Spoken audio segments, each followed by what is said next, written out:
بسم اللہ الرحمن الرحیم۔ السلام علیکم۔ سلیمان علیہ السلام اللہ تعالیٰ کے برگزیدہ نبی تھے۔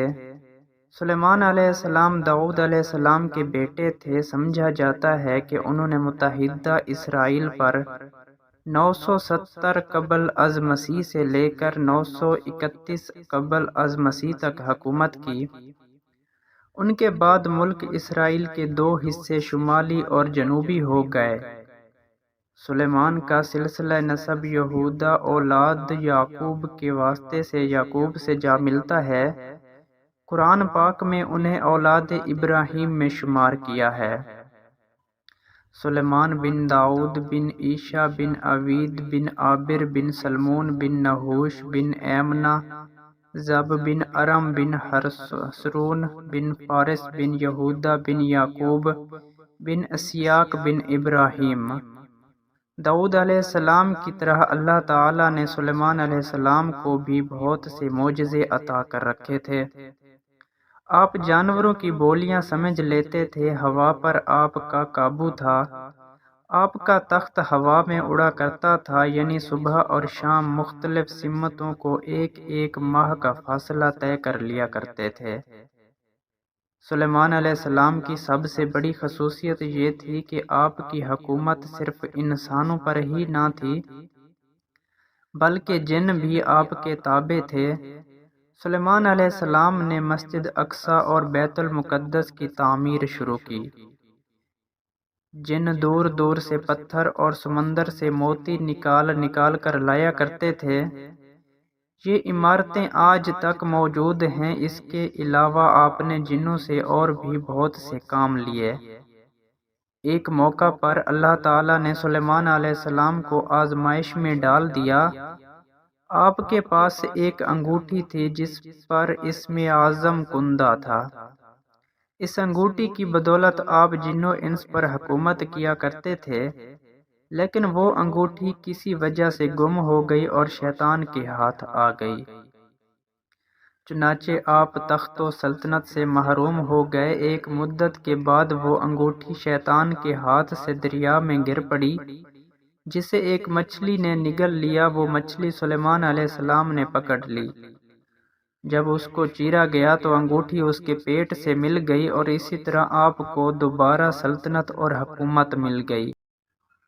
سلیمان علیہ السلام کا ہدہد یہ ایک پرندہ ہے جس کا ذکر قرآن پاک میں سورۃ نمل کی آیت 22 میں آیا ہے۔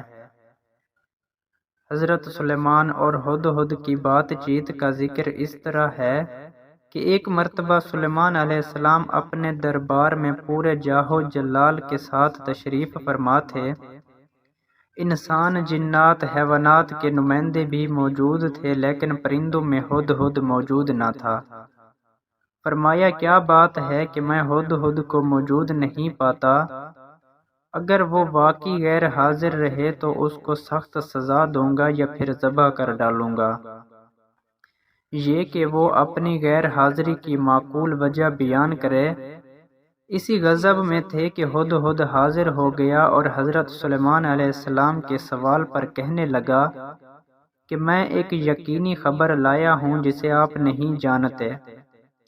وہ یہ ہے کہ سبا کے ملک پر ایک ملکہ حکمرانی کرتی ہے۔ اللہ نے اس کو سب کچھ دے رکھا ہے اور اس کا تخت نہایت عظیم الشان ہے۔ ملکہ اور اس کی قوم سورج کی پوجا کرتے ہیں، وہ اللہ واحد کی عبادت نہیں کرتے۔ شیطان نے ان کی سورج پرستی کو ان کے لیے خوشنما بنا دیا ہے۔ حضرت سلیمان علیہ السلام نے یہ خبر سن کر فرمایا کہ تیری سچائی کا ابھی علم ہو جائے گا۔ میرا خط لے جا اور اس کو ان تک پہنچا اور انتظار کر کے وہ اس کا کیا جواب دیتے ہیں۔ ہدہد خط لے کر اڑا اور خط ملکہ کے سامنے پھینک دیا۔ ملکہ خط پڑھ کر اہل دربار سے کہنے لگی کہ ابھی ابھی یہ خط سلیمان کی جانب سے آیا ہے، جو اللہ کے نام سے شروع کیا گیا ہے، جو بڑا مہربان رحم فرمانے والا ہے۔ خط کا مضمون یہ ہے کہ تم سرکشی کا اظہار نہ کرو اور میرے پاس تابع دار ہو کر آ جاؤ۔ وزیروں مشیروں نے کہا جہاں تک مرعوب ہونے کا تعلق ہے اس کی ضرورت نہیں، کیونکہ ہم طاقتور اور جنگی قوت کے مالک ہیں، البتہ آخری فیصلہ آپ کے اختیار میں ہے، جو مناسب سمجھیں فیصلہ فرمائیں۔ ملکہ نے کہا بے شک ہم طاقتور ہیں، لیکن سلیمان کے معاملے میں ہمیں جلدی نہیں کرنا چاہیے۔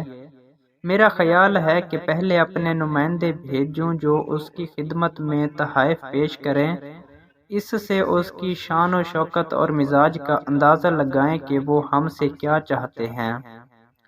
اگر واقعی قوت و شوکت کے مالک ہیں تو پھر ان سے لڑنا فضول ہے، کیونکہ فاتح بادشاہوں کا وتیرہ ہوتا ہے کہ جب وہ کسی شہر سے فاتحانہ طور پر داخل ہوتے ہیں تو اس شہر کو برباد اور باعزت شہریوں کو ذلیل کر دیتے ہیں۔ نام بلقیس، یہ نام توریت سے لیا گیا ہے۔ قرآن شریف میں ان کا تذکرہ بغیر نام کے ہے۔ حضرت سلیمان علیہ السلام کی ہم عصر تھیں، اس کی قوم سورج کی پرستش کرتی تھی۔ حضرت سلیمان علیہ السلام نے اسے اسلام کی دعوت دی۔ اس نے اپنے سرداروں سے مشورہ کے بعد طے کیا کہ حضرت سلیمان علیہ السلام کا امتحان لیا جائے، اگر وہ سچے پیغمبر ہوں تو ان کا مذہب اختیار کیا جائے۔ چنانچہ جب اسے یقین ہو گیا کہ وہ حقیقت میں پیغمبر ہیں تو اس نے خود ان کے پاس جا کر ایمان لانے کا فیصلہ کیا۔ ملکہ سبا کے حضرت سلیمان علیہ السلام کے پاس پہنچنے سے قبل حضرت سلیمان علیہ السلام نے ملکہ سبا کا تخت منگوانے کی خواہش کا اظہار کیا تو آصف بن برخیہ جو سلیمان کا وزیر تھا، اس نے کہا کہ میں آنکھ جھپکنے سے پہلے آپ اس کو لا سکتا ہوں، جسے ان کے پاس دیکھ کر اس کا اعتقاد اور بھی پختہ ہو گیا اور وہ اپنی قوم کے ساتھ ایمان لے آئی۔